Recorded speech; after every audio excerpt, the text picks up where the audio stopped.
Γεια σας, καλώς ήρθατε στο The Language Ear, Comprehensible Input for Learners.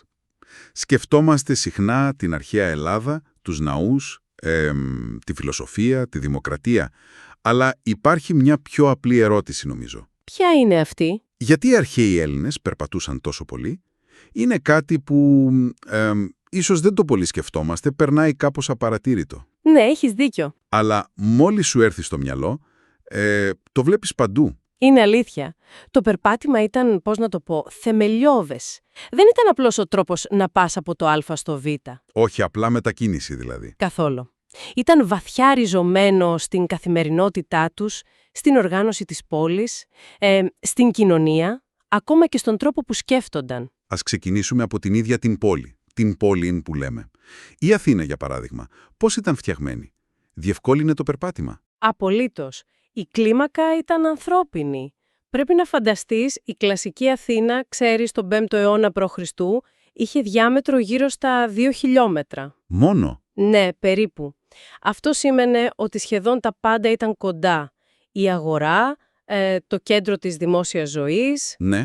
η πνίκα, ο λόφος όπου συνεδριάζει η εκκλησία του Δήμου, οι ναοί στην Ακρόπολη, τα σπίτια, όλα ήταν προσβάσιμα με τα πόδια. Σε πόση ώρα δηλαδή μπορούσες να πας, αν ήσουν στο κέντρο? Κοίτα, συνήθως μέσα σε 10-15 λεπτά, ας πούμε, μπορούσες να πας σχεδόν οπουδήποτε μέσα στα τείχη. Απίστευτο. Η απόσταση από την αγορά μέχρι την πνίκα, για να καταλάβεις, ήταν γύρω στα 10 λεπτά περπάτημα. Μάλιστα. Αυτό έκανε τη συμμετοχή στη δημοκρατία πολύ άμεση, έτσι, πολύ φυσική.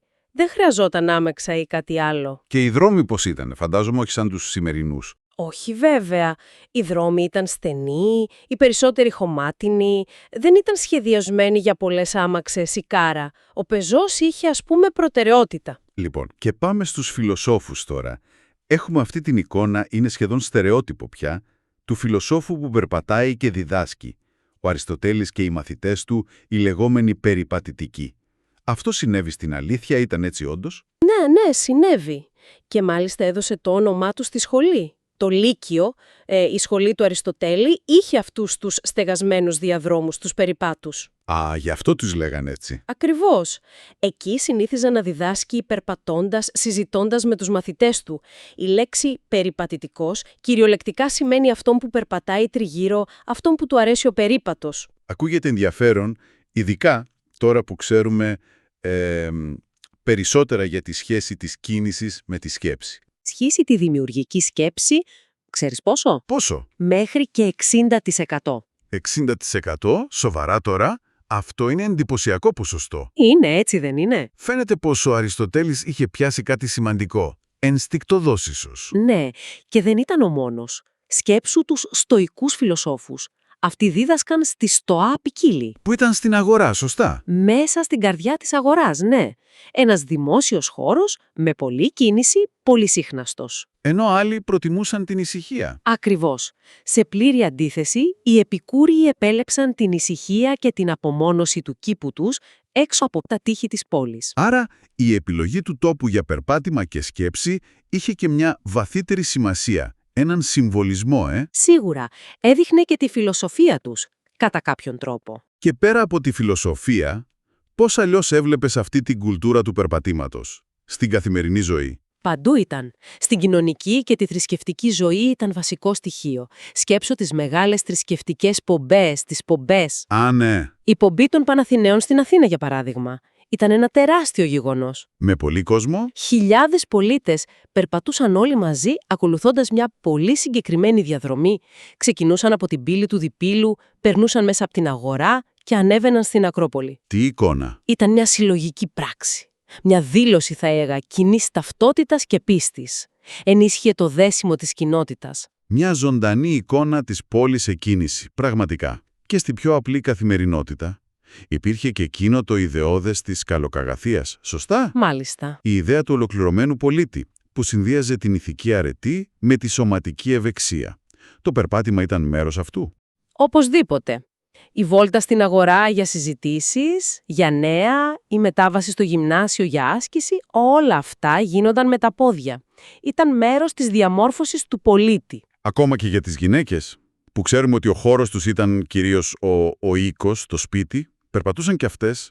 Ναι, περπατούσαν, αν και πιο περιορισμένα, σίγουρα. Έβγαιναν για να φέρουν νερό από τις δημόσιες κρίνες, που ήταν και σημεία συνάντησης, ξέρεις. Α, ναι. Σαν κοινωνικά κέντρα. Ναι, κάτι τέτοιο. Και έβγαιναν για να συμμετάσχουν σε συγκεκριμένες θρησκευτικές γιορτές και τελετές που επιτρεπόταν.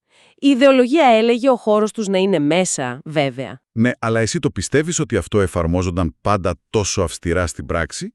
Η καθημερινή ζωή έχει τις δικές της ανάγκες, υποθέτω. Σίγουρα η πραγματικότητα είναι πάντα πιο πολύπλοκη από τους κανόνες. Πάντα. Και μην ξεχνάμε έναν τελευταίο πολύ βασικό παράγοντα. Το ίδιο το ελληνικό τοπίο. Α, ναι. Τα βουνά. Είναι ορεινό, δύσβατο σε πολλά σημεία. Άρα, οι μετακινήσεις στη στεριά ήταν δύσκολες? Πολύ δύσκολες και πολύ αργές. Το περπάτημα λοιπόν, συχνά με τη βοήθεια ζώων, υποζυγίων, για τα βάρη, ήταν η κύρια λύση για τις περισσότερες μετακινήσεις στην ενδοχώρα.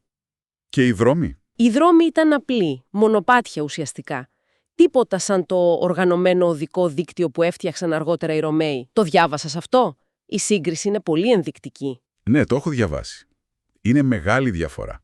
Δείχνει διαφορετικές προτεραιότητες. Οι Έλληνες έδιναν έμφαση στη θάλασσα για τις μεγάλες αποστάσεις για το εμπόριο.